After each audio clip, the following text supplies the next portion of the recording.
Hey there, beautiful souls, and welcome back to another episode of the Divine Feminine Awakened. It feels great to be with you again. I mean, especially after a little bit of a hiatus that I've had to take. As some of you may know, Hurricane Helene came through the Appalachian Mountains a couple weeks ago and left a little bit of chaos in her wake. While my town didn't sustain any direct damage, everywhere within 45 minutes of me have.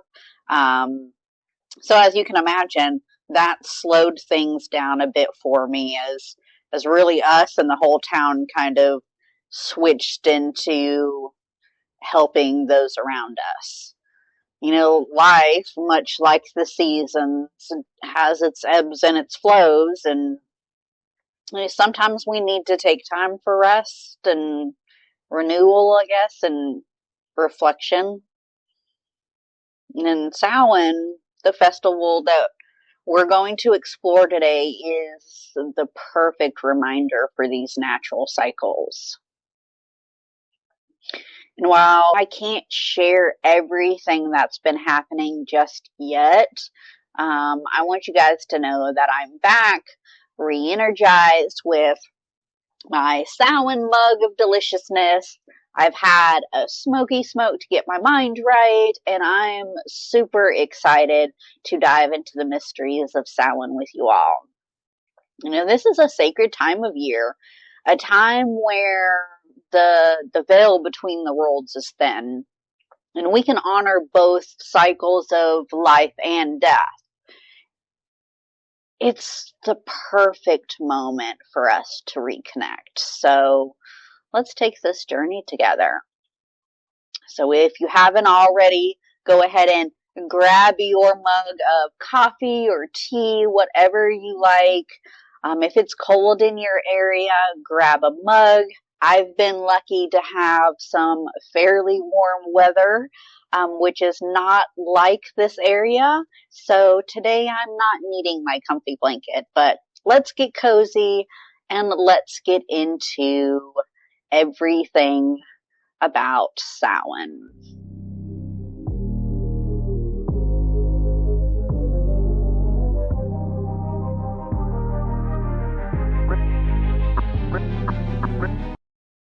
Now, Samhain is such a powerful time in the wheel of the year, and it's got deep roots in pagan and Celtic traditions.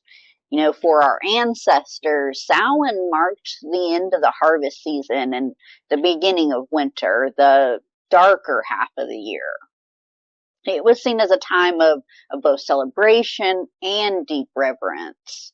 You know, this was a moment to acknowledge the cycles of life and death and to honor the ancestors that came before us. Now, you might have heard Samhain called the Witch's New Year, and in many ways it is. You know, just like we celebrate New Year's in January in the Western Hemisphere, Samhain is a time of reflection, letting go of the old and preparing for the new beginnings.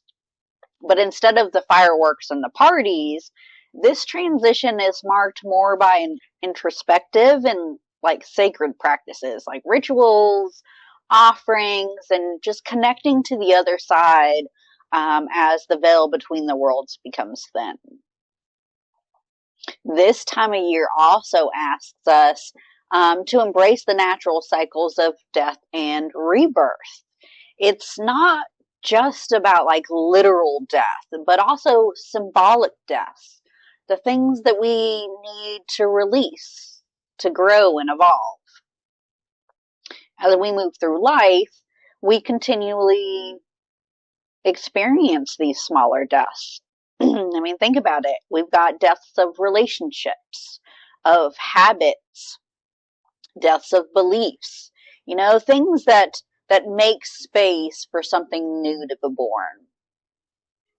And Samhain invites us all to embrace these moments as opportunities of transformation.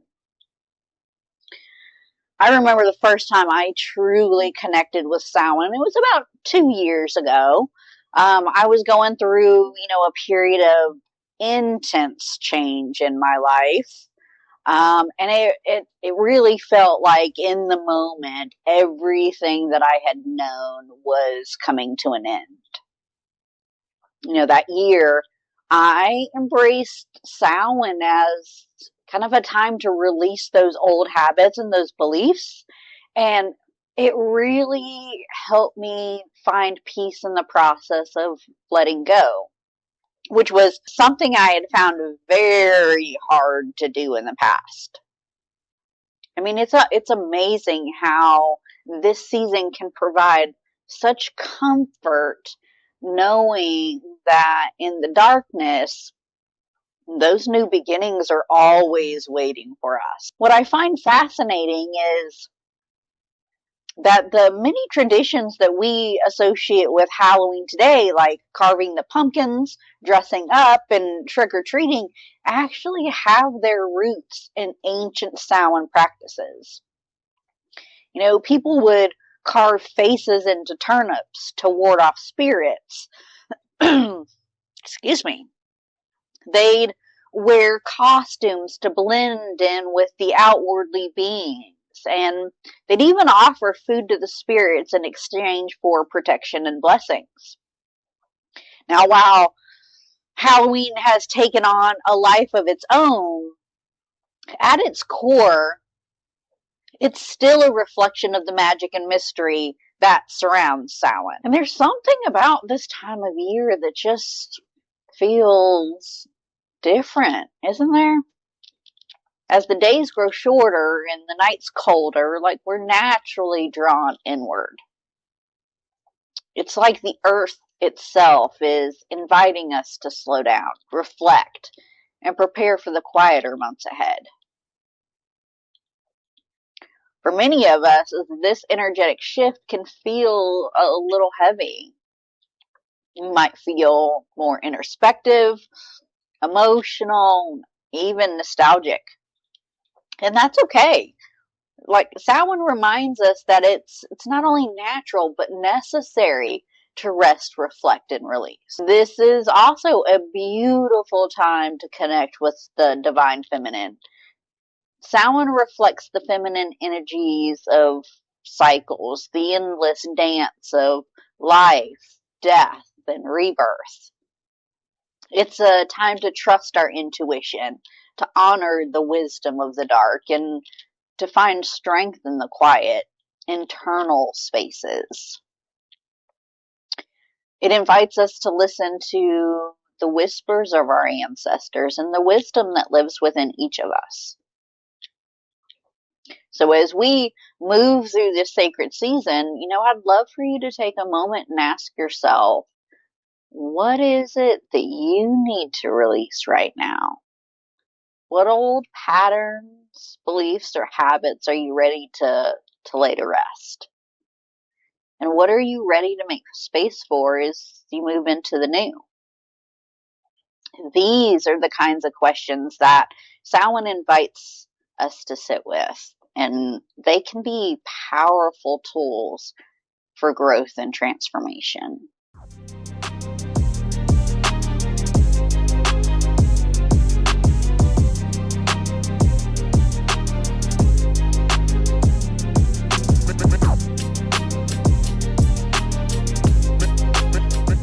We talked about Samhain as a time of honoring the cycles of life and death, but let's dive deeper into what it truly means on a personal level. Death and rebirth aren't just external events. They're internal processes like we all go through, sometimes without even realizing it. Every day we're shedding parts of ourselves. Old habits, outdated beliefs, identities we've outgrown. It might not be as dramatic as the physical death of a loved one, but these little deaths can still feel significant. They can be hard to navigate because they often challenge our sense of security and comfort. And Samhain invites us to look at these moments with fresh eyes. Instead of fearing the endings, we're asked to honor them as vital steps in our spiritual journey. Like, what if we could see the death of a chapter in our lives not as something to mourn, but as something to celebrate? What if we could learn to trust that by releasing what no longer serves us, we're creating space for something new to emerge? In my own experience, I mean, there have been moments where letting go, gosh, it felt impossible. There was so much attachment to old goals, old things that I thought I was supposed to be doing, and even parts of my identity, like who I was or who I thought I was at the time. But when I finally allowed myself to begin to release those things, I actually found that what came next was far more aligned to who I truly am. It's as if by clinging to the old, I was blocking something new from arriving. Holding on to all these fears. It was keeping me stagnant. And this is the deeper lesson of Samhain, the power of surrender.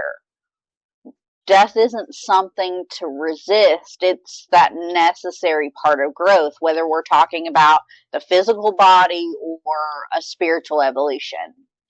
When we resist, we stay stuck in patterns that no longer serve us.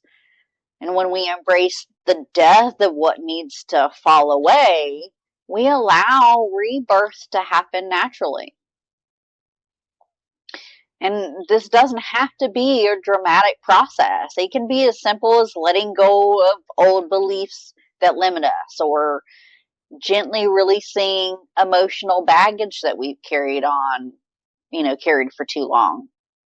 Maybe we need to have that good cry over something that happened in the past that we just can't let go of, or forgive someone or something from our past that may have wronged us or something to that nature, and we haven't been able to forgive and let go. The beauty of Samhain is that it offers us an opportunity to consciously engage with the process, to choose what we're ready to let go of, and to trust that whatever comes next is exactly what we need. So, as you're listening, I invite you to ask yourself, what is it that I'm holding on to that's no longer serving me? What part of me needs to die for something new to be born? And these can be challenging questions, but sitting with them can bring incredible clarity. Remember, just as the earth needs its time to rest in the winter, we too need those moments of rest and release. And it's through this surrender that we really create that space for transformation. Now, as we explored the symbolism of death and rebirth of Samhain, it's important to recognize that this process of release and renewal, it's not always easy. I mean, death, even in a symbolic sense, often brings up resistance. Even when we know something that we're dealing with has reached its end, there's that part of us that clings to it. And it's natural. It really is. Resistance shows up in so many ways in our life. It can look like procrastination, denial, or even that feeling that I think we're most familiar with is feeling stuck. Like there's no other option for us. And we might avoid confronting certain truths just because we're afraid of what letting go is going to mean. Maybe we're worried about losing our sense of identity, or maybe we fear the unknown. But this resistance, while it's understandable, can keep us from experiencing the transformation that's waiting on the other side. In my own life, I've noticed the things I resist letting go of the most are often the things that I need to release the most. It's like that part of me that knows that in order to grow, I have to let things die, but my ego wants to hold on for dear life. And this is where the wisdom of Samhain comes in. This sacred time reminds us that death is not something to fear. It's a doorway to new beginnings. Think about it this way. When a tree sheds its leaves, it doesn't resist the process. It knows that the old leaves have served their purpose, and by letting them go, it's preparing for the new growth that comes in the spring. We, too, need to trust that by letting go, we're creating space for our own renewal. But I get it. I mean, letting go can feel very, very, very uncomfortable. Sometimes we're so attached to our stories, our old patterns, that we convince ourselves that we need them to survive. This is especially true when it comes to the beliefs about ourselves, that we've carried around for a long time. That inner voice that maybe is not so nice to you. Maybe you've always thought of yourself in a certain way. And the idea of releasing that identity feels like stepping into the unknown. But Samhain invites us to embrace the unknown, trusting that whatever comes next is absolutely in alignment with our highest good. One thing that's helped me in navigating this resistance is, as hard as it is, acknowledging it instead of pushing it away. And pushing it away has been my go-to my entire life. Stuff it away somewhere and it can't hurt me. Put my walls up and it can't hurt me. But now I'll ask myself, what am I afraid of losing if I let go of this? Really getting into those uncomfortable questions. What's the deeper fear that's keeping me from embracing this change? And that's the big thing. It's always fear with me that holds me back. So that often is a hard question to sit with, for sure. But by sitting with these questions, I'm often able to move through that resistance, finding a sense of peace in the process of the surrender. And don't get me wrong, sometimes it's hard. Sometimes I have to go over those questions a few times.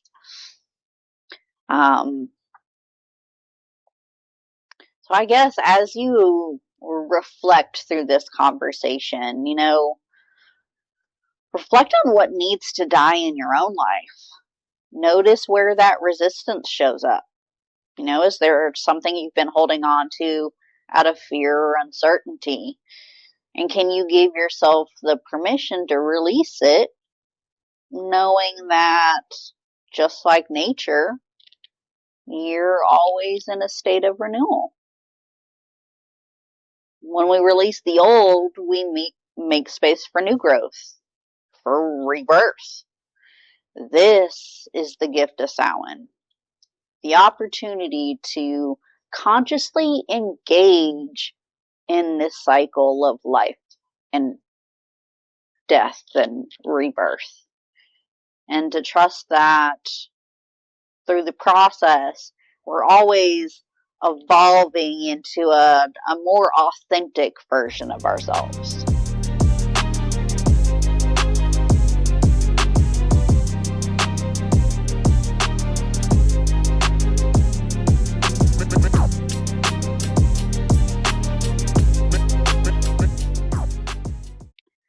One of the most beautiful aspects of Samhain is its emphasis on honoring our ancestors.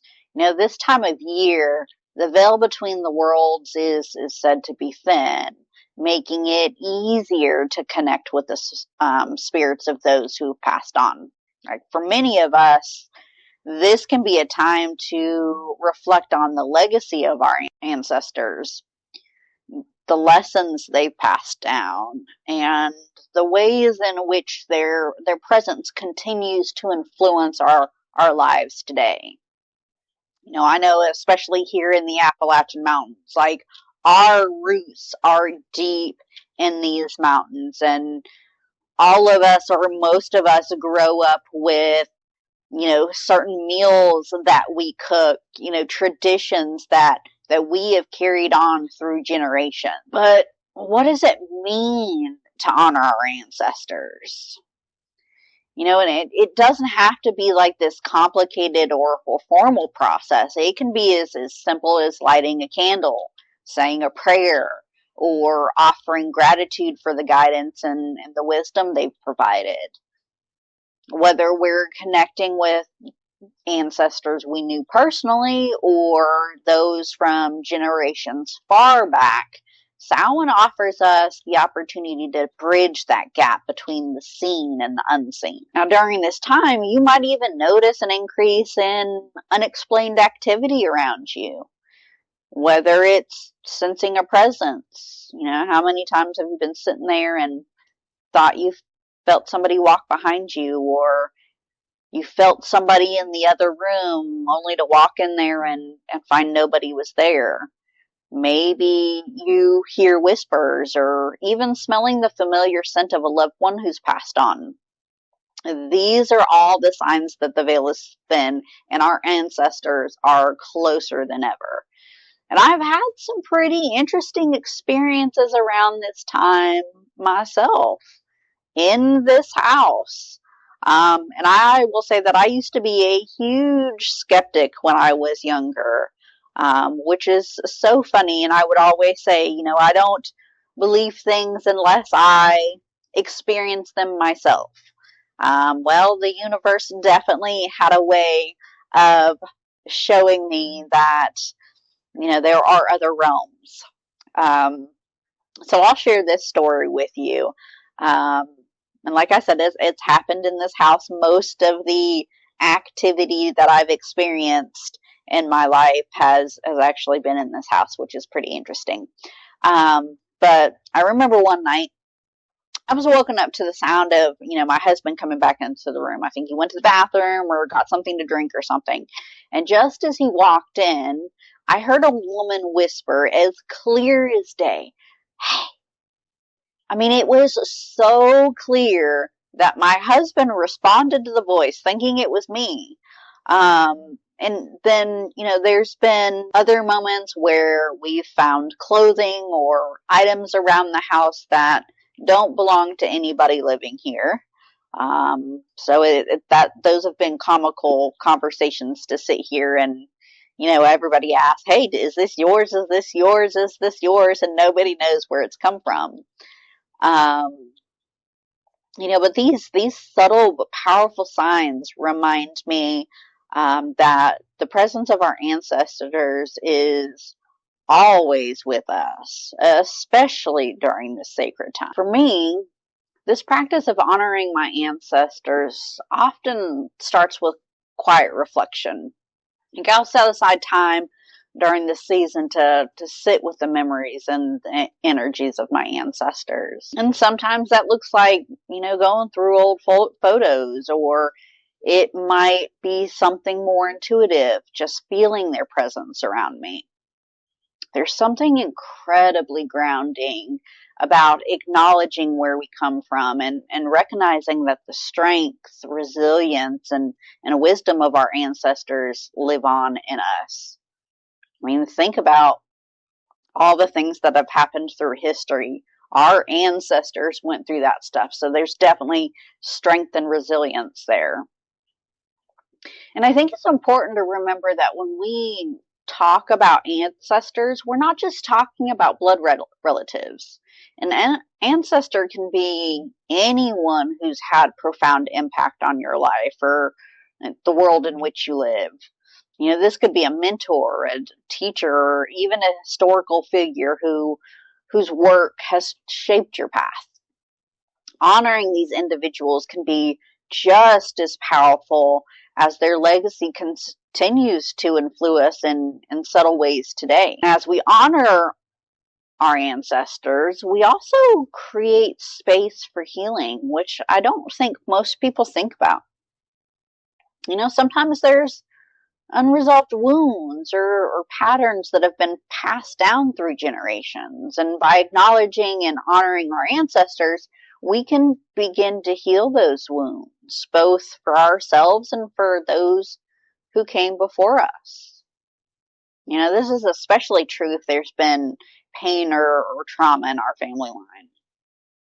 And Samhain invites us not only to honor the light, but also to acknowledge the shadows, those unspoken stories that may still linger in the background of our lives.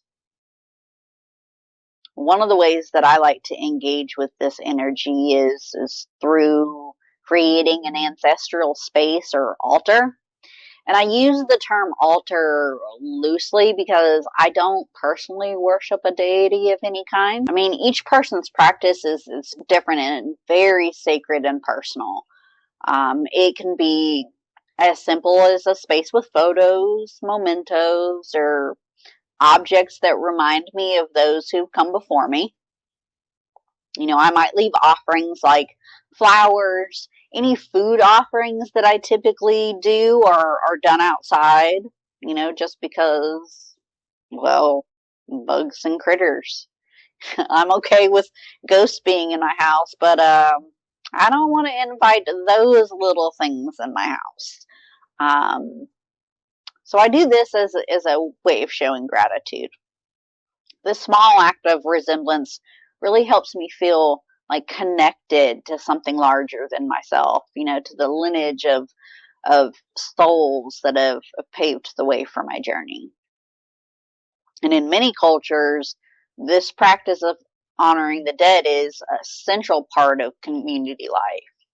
We see it in traditions like Dia de los Muertos in Mexico, where families come together and celebrate and remember those who've passed on. And Samhain carries a similar energy. It's a reminder that death is not the end, but a transition, and that our connection to our ancestors is ongoing. So as you move through the season, I invite you to take a moment to honor those that have walked this earth before you. What wisdom or lessons have they passed down? And how do you feel their presence in your life? And if there are wounds in your ancestral line, can you offer compassion and healing for those stories? This practice not only honors the past, but it also strengthens the foundation from which we move forward in the future. The path that we create for our kids and what comes after us.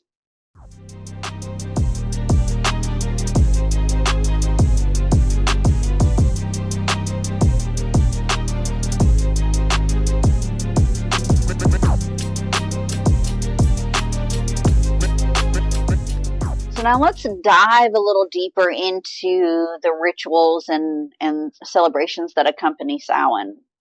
This time of year is rich with traditions, and not only do they honor our ancestors, but they also help us, to connect with the cycles of life and death. Engaging in these rituals can be a powerful way to ground ourselves and to find meaning during this sacred season. And I think that's why this is one of my favorite times of year. So one central practice that we've already touched on is creating that sacred space or that altar dedicated to the honoring the departed. And this space is going to serve as a focal point of any rituals or ceremonies and it's a tangible connection to the spiritual world. So you want to choose a peaceful area in your home, maybe outdoors, where your rituals or those ceremonies can be conducted without any interruption at all. And you might want to incorporate some seasonal elements into it. Maybe pumpkins, gourds. If you've got beautiful maple and oak trees in your yard, maybe you want to grab, some of those autumn leaves that have changed colors and are falling to the ground. All of that will help ground your altar into the energy of the season. And I have to say that setting up this space, it's not about decoration. While it looks beautiful, don't get me wrong, it's not about the decoration or the aesthetic that seems to be really, really popular right now. This is a very spiritual, meditative act, at least for me, I can say, that really allows us to reflect on our connections with those who've passed, and at the same time inviting their wisdom into our lives. And most of us already have this available in our space as part of the 4 elements, but if you don't, you can also place candles on the altar or in your space. And this light represents the light of your ancestors. And as you light these candles, take a moment to express gratitude for the guidance they provided and the love they continue to share. Another meaningful ritual is shadow work, engaging in shadow work. This is a great time to reflect on the parts of ourselves that we may have hidden or, neglected. Maybe there's a part of us that we've stuffed away and haven't really nurtured or paid any attention to. Samhain, as that time of introspection, invites us to look within, to confront our fears and embrace the aspects of our lives that may need healing or at least acknowledgement. You could spend some time journaling, which is kind of my go-to. So you journal your thoughts and feelings. And to kind of help your thoughts get going, if kind of you struggle to get into that mind frame, is considering asking your questions like, what aspects of my life do I feel ready to release? What lessons from my ancestors can I integrate into my life?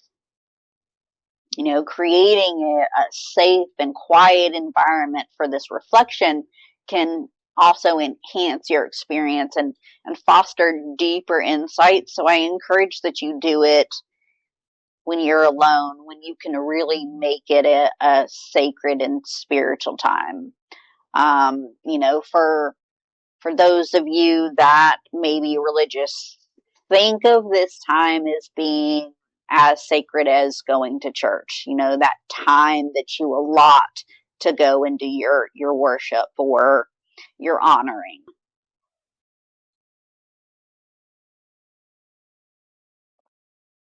Now, earlier I mentioned food as an offering, as a way to honor our ancestors. But let's not forget about the importance of feasting during this time of the Wheel of the Year. Many cultures celebrate Samhain with a harvest feast. You gather your family, your friends to share food and stories. I think we all do this, right? We all have our get-togethers. And if you don't, I encourage you to start doing it. It's good for the soul. But this act of coming together, not only honors our ancestors, but it also strengthens those bonds with those we share that are still living. And I also love that this practice can be shared across those different belief systems. If you're like me, you probably have family and friends that follow a different path than you do. So this is a way to come together and honor the past together, despite the differences in your spiritual beliefs.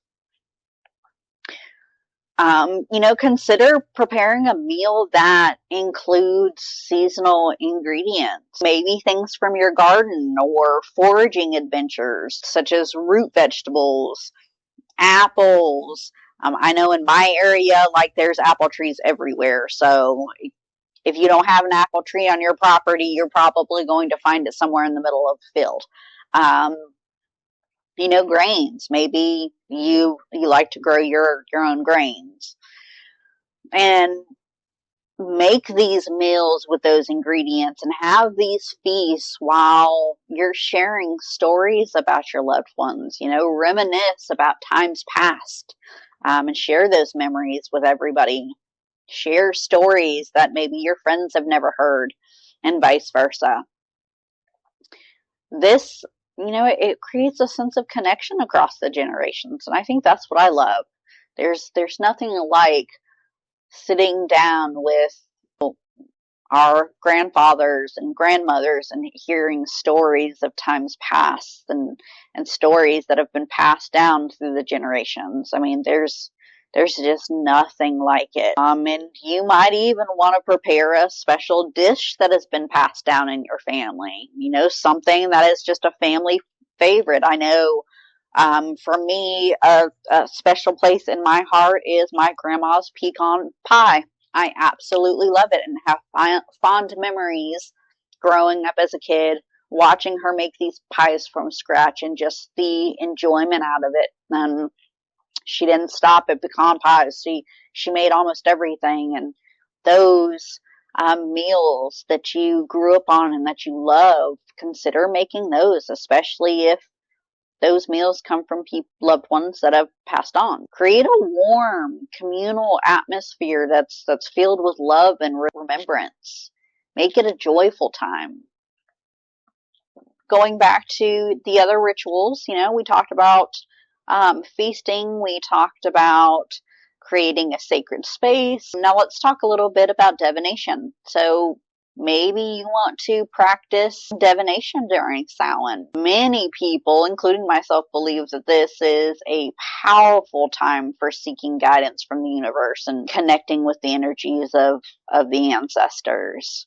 Now, while I use divination a little more for a deep internal conversation with your subconscious more than the universe, there are many that use it as a tool of speaking with the universe and things like that. I mean, you could try tarot reading, oracle cards. You could try scrying with a mirror, with water or crystals, or even as simple as those journaling prompts to just gain that insight into your life path. Whatever works for you in your journey in life. What I share as part of my practice and what I suggest is not the end all be all. That's what I love so much about this practice, and following the wheel of the year is very, very personal and very sacred, and you can definitely make it your own. But like I said, trying those different things like the tarot and stuff, and I'll say if you're new to divination, you might want to, and I'll say tarot cards are the way that you want to go. You might want to start with just a simple spread, 1 card spread, or even a 3-card spread that represents the past, present, and future, because this can help you reflect on your journey and the guidance that's available to you. The energy of Samhain can amplify your intuition, and that's why people love to do divination at this time of year, again, because that the veil between worlds is thin. And so by doing divination and using the energy of Samhain, you're amplifying your tuition, so you're hearing those messages with more clarity, and it's really helping you to tap into those deeper truths and insights from your subconscious. It's coming from those signals that your body and your mind and your soul is picking up on that your conscious brain doesn't always pick up on.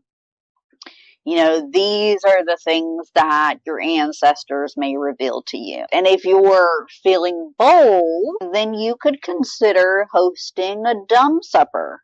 I know it's not what it sounds like, but that is what it's called. This is a little more challenging because you have to be comfortable in the silence. So if you're uncomfortable in the silence, this one may cause a little more work for you, but it could very well be very, very worth it in the end. You never know until you try. So if you're feeling bold, you can host this dumb supper, and what that is, it's a silent meal, and it's prepared in honor of the deceased. And it's really a beautiful way to honor those that have passed while creating, space for reflection and connection. It's definitely an interesting concept. So to prepare, you set the table as you normally would, but you leave one place setting empty. And before the meal, you take a moment to invite the spirits of your loved ones to join you. And during the supper, you enjoy your meal in silence, allowing the presence of your ancestors to fill the space. And if you're an introvert like me or love your quiet time, you may absolutely love this concept and do it all the time or make it a routine thing, which is phenomenal. But yeah, that's what a dumb supper is. And this practice, it can be so deeply moving, and it really can foster a sense of connection to your lineage.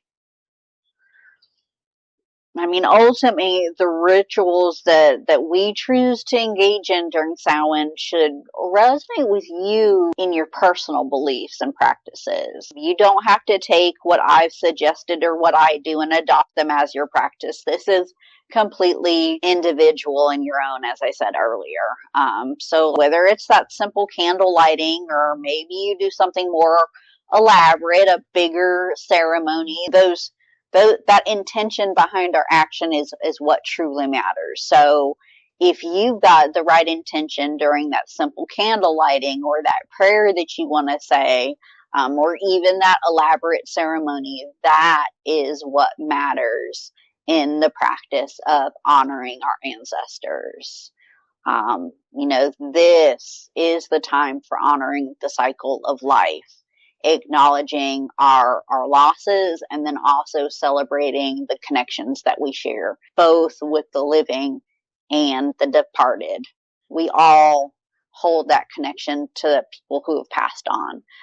This is a perfect time of year to reconnect to those loved ones.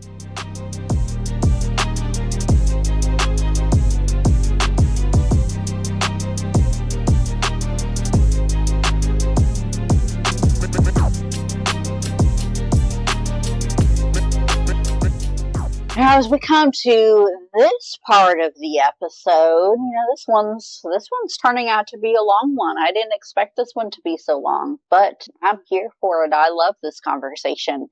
We've talked a lot about what we can do around this specific time of year, but what can we do to align with these energies outside of Samhain, in our daily lives? And Samhain isn't just about one night of celebration. It's an energy that can influence how we live and really grow during this time of year. The core themes of Samhain: death, rebirth, transformation. It offers us a beautiful opportunity to embrace the cycles of life. And to align with these energies, we can start by creating more space for grounding practices. With the veil between worlds thinner, this can be a time of heightened sensitivity. So grounding ourselves is really essential to stay balanced. We want to be able to have that balance and understand what is outworldly and what is of this realm. And so being able to do that is really making sure that we've got some strong grounding practices in place. One simple way to ground is meditation, or take a few minutes each day to connect with nature. Take short walks outdoor, stand barefoot on the earth, or sit quietly among the trees. All of these moments can help us anchor our energy during the spiritual season. And if you're in an area where it's cold, you're saying, Melanie, but it's freezing outside. I can't imagine putting my feet on icy ground, if you have houseplants, sit among your houseplants. Put your hands in the soil, water them, talk to them, nurture them. Those are other ways that you can ground while it's freezing cold outside. Another powerful practice during this time is setting intentions. And that's kind of like the whole thing around this natural practice is the intention behind what you're doing. So as we transition from autumn into winter in the coming months, it's natural to reflect on the year that's passed and consider what we want to cultivate in the months ahead. Samhain marks the new year in many spiritual traditions, so it's the perfect time to set intentions for what you want to bring into your life. But unlike the resolutions that are, made at the calendar new year, these intentions can be more spiritual in nature.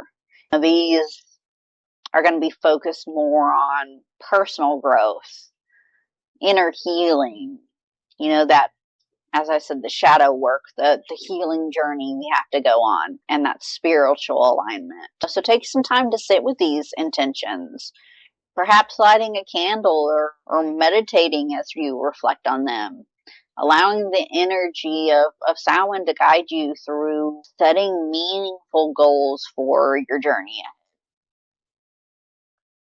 And as I said earlier, this is a great time to embrace shadow work. Shadow work is about facing the aspects of ourselves that we might normally avoid. Our fears, those insecurities, or past wounds that we have. And Samhain invites us to acknowledge these shadows, not in judgment, but with compassion. And as I said earlier, a simple way to do this is just begin through journaling. Asking yourself what lessons you need to learn from the past. And what parts of yourself are ready to be transformed.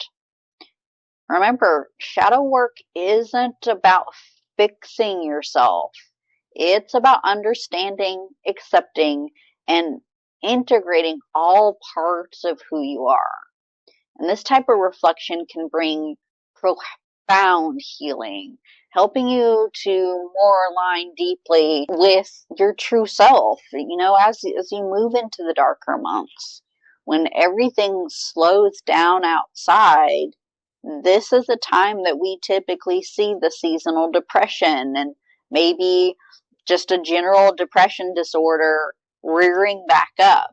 And oftentimes I found for someone who suffers from depression and anxiety that journaling when I have these fears and these negative thoughts really helps me to kind of process and let them go. So now let's talk about, I have to throw yoga in here somewhere, right? This is just something that I do. I have to find a way to throw yoga and meditation in these conversations. So let's talk about how we throw yoga and meditation into the mix. Yoga and or meditation. You don't have to do both. Whichever resonates with you most. Maybe neither resonate with you, and that's okay too. But if you are so curious or choose to explore yoga or meditation can support this alignment with the energies of death and rebirth. Both practices, they offer us a way to connect more deeply with the body, the mind, and the spirit during Samhain. That's the whole concept of yoga, is the union of the body, spirit, and mind. So through yoga, we can embody the cycles of release and renewal, moving through postures that that really let us let go of that stagnant energy and make space for new beginnings. So somatic yoga, really great for this. I also find, for me personally, vinyasa works really, really good to let go of that nervous or stagnant energy that my body often holds on to. You could try incorporating ground poses like mountain pose, tree pose, those kind of poses to like center yourself, or heart opening poses like camel pose. And this pose invites connection to spirit. Now, I would probably go ahead and say, for those of you that have experienced trauma, CPTSD, PTSD, camel pose may feel a little too vulnerable for you, so there are other poses that you can do. Upward facing dog is a very good heart opening pose. Reverse warrior, those can be used as heart opening poses in exchange for something like camel. But these poses are going to help connect to spirit. Meditation, especially during Samhain, can really help us connect with our intuition and deepen our understanding of the cycles of life. A meditation focused on the theme of release, like visualizing yourself letting go of what no longer serves you, really can be incredibly powerful during this time. I have found them incredibly powerful. Just that symbolization of letting go of things that weren't working for me has really done numbers for my mental health. So you might want to explore meditations that focus on connecting with your ancestors, your spirit guides, if that's something you're open to, really opening yourself to the wisdom that's here as the veil thins. And as you integrate these practices, really the key is to listen to your intuition.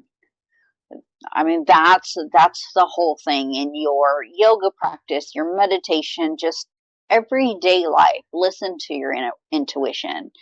Samhain is that time of quiet introspection and spiritual death. So allow yourself the space to slow down, reflect, tune into the energies around you. Whether it's through grounding, whether it's shadow work or yoga movement, maybe Pilates or some other exercise that works for you. Find what practice resonates most deeply with you, and then let it guide your journey through the season of death and rebirth.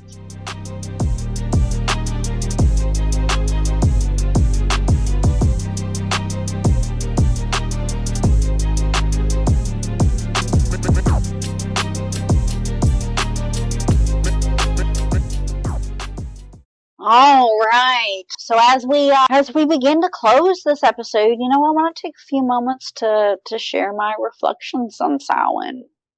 Every year this season brings up such a profound sense of introspection for me. I really get into my thoughts and my feels this time of year. And it's that time when I feel a deeper connection, not only to my ancestors, but to the cycles in my own life.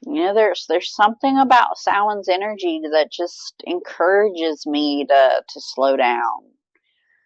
Reflect on the months, years that have passed, depending on where I am in my thoughts, and kind of embrace the changes that are happening around and within me. Not trying to control them, just embracing them, allowing it to happen. And one of the things that I love the most about Samhain is really the opportunity for the quiet moments.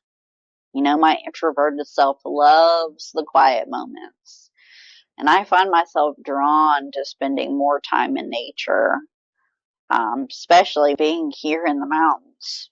That's where you can really feel the shifts of the seasons. There's something incredibly grounding about watching the leaves change colors and the trees let go of their leaves, knowing that this is a natural part of Earth's cycle. It reminds me to also let go, some of my old habits, fears that are holding me back. the judgments that are no longer serving me. And as we touched on earlier, this is a time for me to practice more shadow work, gently confronting those parts of myself that still need that healing. This is a season that also feels like a beautiful opportunity for spiritual growth. In my personal practice, I've noticed how the thinning of the veil around Samhain allows for more meaningful connections with spirit, whether it's feeling that presence of someone who's passed, or just simply sensing that deeper wisdom that's flowing through. I find this time of year opens up space for those kinds of experiences.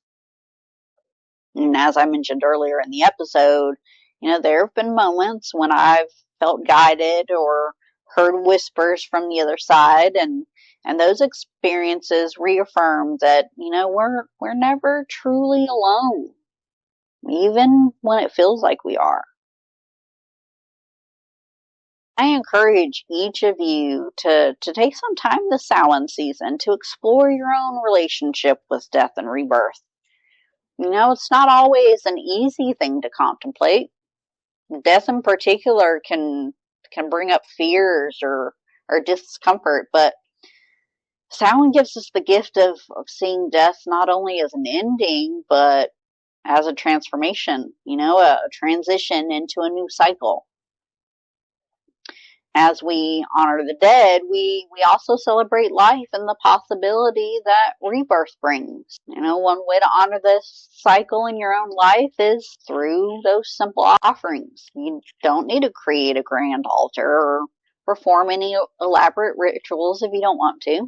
Sometimes the simplest acts hold the most meaning. A small offering or food or drink left outside as a gesture of thanks to the earth or to your ancestors can be incredibly powerful. Or perhaps lighting a candle and offering a quiet prayer for those who have passed, acknowledging their presence and the love they left behind. Spending time in nature is another beautiful way to honor personal and collective ancestors. Nature itself holds the energy of life, death, and rebirth. And by immersing yourself in it, you can tap into the same rhythm. Consider taking a walk with the intention of honoring the earth, noticing how the natural world mirrors the cycles of your own life. For me, honoring my ancestors, it's not always a formal process. It's often in the small, quiet moments that I feel the deepest connection. Sometimes it's as simple as sitting outside under the stars and just silently acknowledging their presence, expressing gratitude for the love and wisdom that they've passed on. And other times it's through making my favorite dish that reminds me of someone who's crossed over, sharing that food within family in their honor. Filipino food is really a big comfort food in my household. My husband's Filipino and his mother passed away when he was 18. So I learned how to make these Filipino meals. His sister really helped me out with those recipes, and those are endearing meals at home.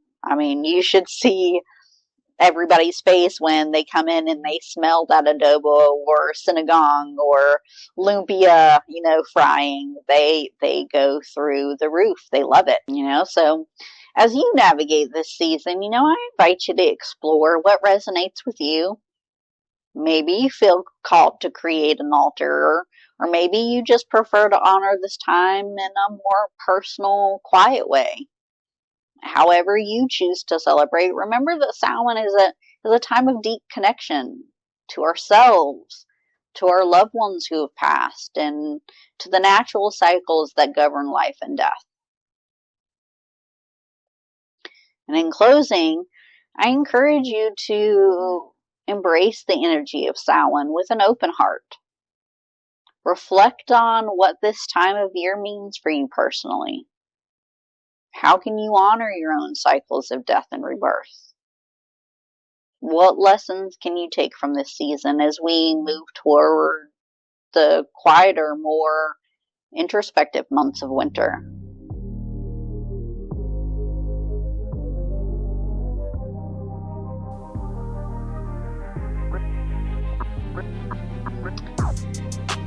I just want to thank you, beautiful souls, for joining me today as we explored the powerful energies of Samhain. I really hope that this episode has inspired you to connect with the sacredness of the season and to honor the transitions in your life with grace and intention. But before we wrap up, I'd love to hear from you. What did you think of today's episode? How are you planning to celebrate Samhain or align with its energies in your own life? Leave a comment, share your thoughts. I always love to hear your insights and your experiences. And if you haven't already, be sure to subscribe to my channel so you never miss an episode. Along with discussions like this one, I also share yoga classes and guided meditations to support you on your journey. Hit that subscribe button and join our community as we continue exploring, growing, and evolving together. Thank you for being here, and until next time, take care of yourselves and continue walking your path with love and awareness. Namaste.